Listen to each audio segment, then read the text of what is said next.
This is a Dream Slide production.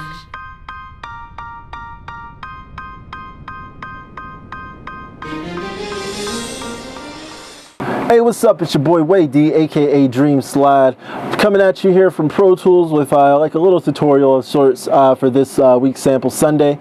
So let's just get right into it here. This one starts off with the sample, and it's really minimal elements. There's the sample strings, drums, bass, synth, and some effects. You know, there really isn't a lot of craziness going on in this one. This is a piano sample that I just found. It's dark and I like it that way, and it's not easily identifiable. It could be moody, it could be a lot of different things here, and that's why I went with it, is because it doesn't have a character. It's blank. You can put it in anything. Alright, next thing up here is my massive synth. It's a little harsh and a little bright, but I was able to get the notes and the overall sound I wanted, and it was about 70% there.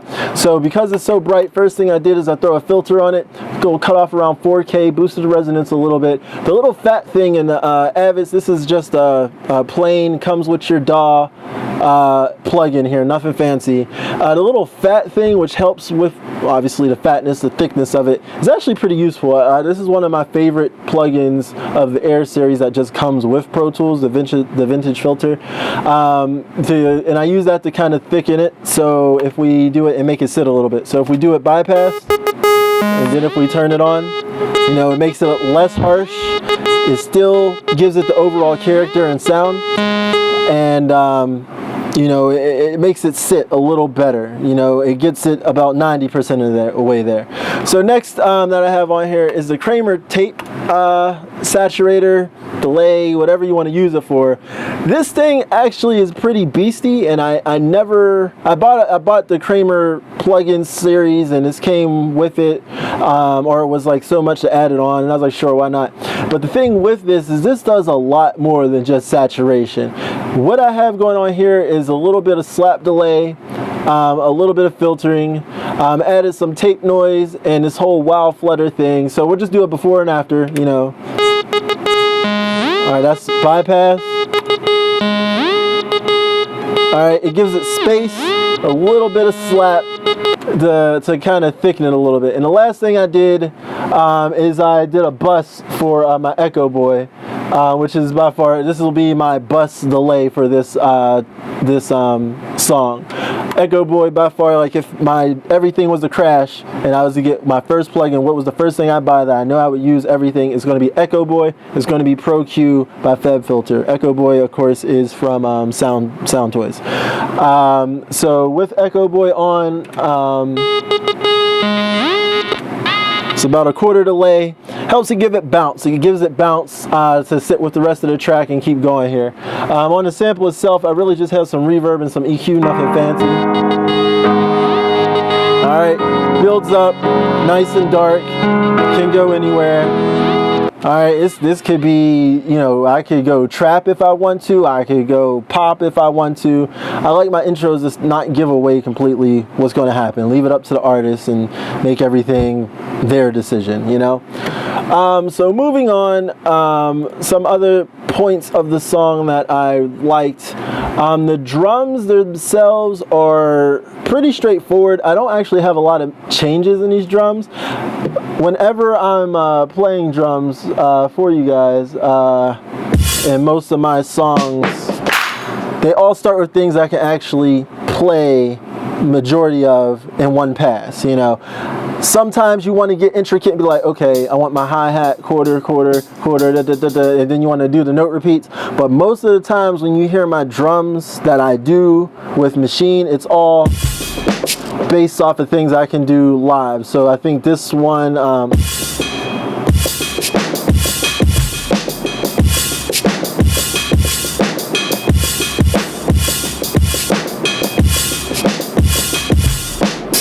and of course I thickened the snare and manipulated a couple things to get the sound overall to where I want it to be, and turn my thing off here. Alright. So pretty straightforward, and that's really mostly live, minus the thickening of the snares and things like that. You know, just one take. I'm one of them guys that's like, the groove isn't right, let's go back. Groove isn't right, let's go back. I'm not gonna say, okay, the kick was right, keep that. Snare is right, keep that. I like to do everything one take if possible. It kind of gives me a little more enjoyment in the process when I do it that way. Those things kind of carry the song. There's a bass, just lines up with the kick. There really isn't anything spectacular in there. All right, one thing that I did like that I wanted to bring to your attention is this whole swell and crash effect. I found this bit crunchy kind of thing here. You know, just to kind of sit. And then I noticed that the crash itself wasn't strong enough. So what I did here is I doubled it and I set up the polyphonic elastic time for Pro Tools. This is a Pro Tools thing. I'm sure other DAWs have something similar. Went into the elastic properties and dropped this down by 7, okay? 7 semitones, pitched it down. What we're going to also do is clean this up a little bit because there's one other change I want to make. Wrong button, Wade. Good job. You're doing your tutorial, making mistakes. Alright, just to get most of the transient here. Alright, so if we now do the whole swell and crash joint again, and swell, so forth.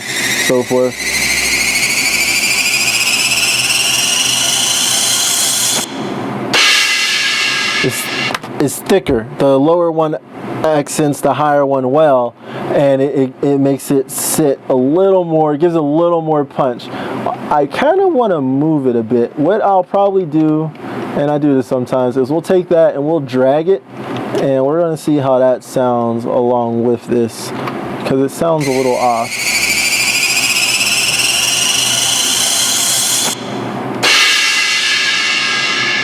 Alright, by itself it sounds a little weird, but what we're going to do is we're going to unsolo it, and we're going to see how it blends this way. We play with the track.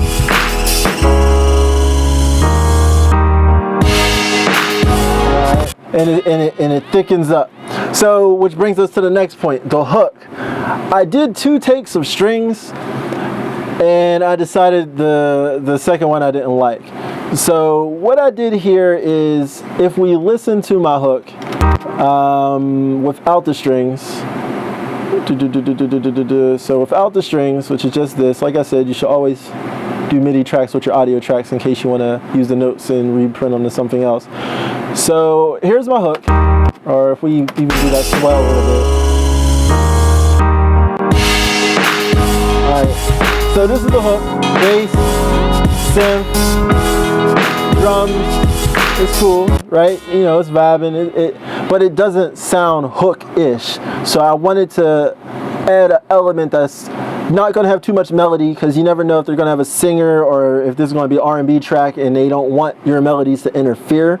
So I wanted something in the background that doesn't give it too much classification. You know, that's ultimately what I'm trying to do, is not classify the song. I want it to still be open to the artist's decision of what they want it to be. So if we throw the strings in there.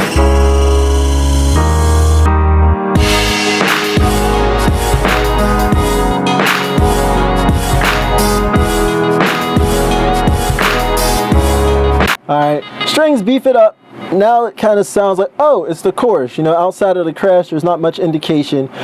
So the strings kind of give it that augmented thing that still sits low, so someone can sing over it, someone can rap over it, and make it universal. What I had that I guess I'm still going back and forth on were these other strings here. And what I'm going to do is, we're not going to keep this part if it allows me to do so. No, it's not. Okay, well, what we're going to do, we're just going to delete it then. There, how you like that? So what we're going to do here, if we play that back again,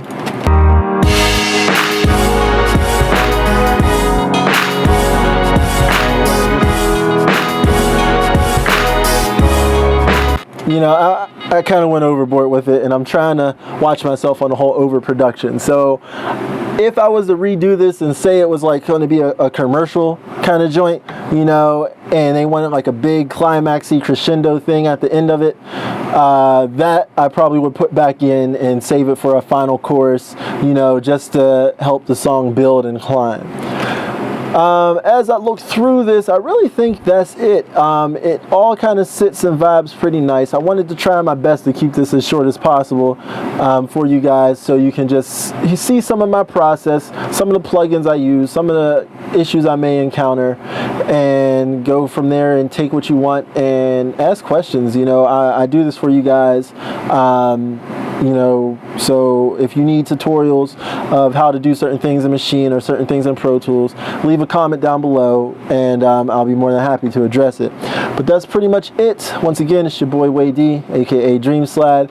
This is Sample Sunday, Season 3, Episode 10. I'll put a title in the video. Thank you. Enjoy.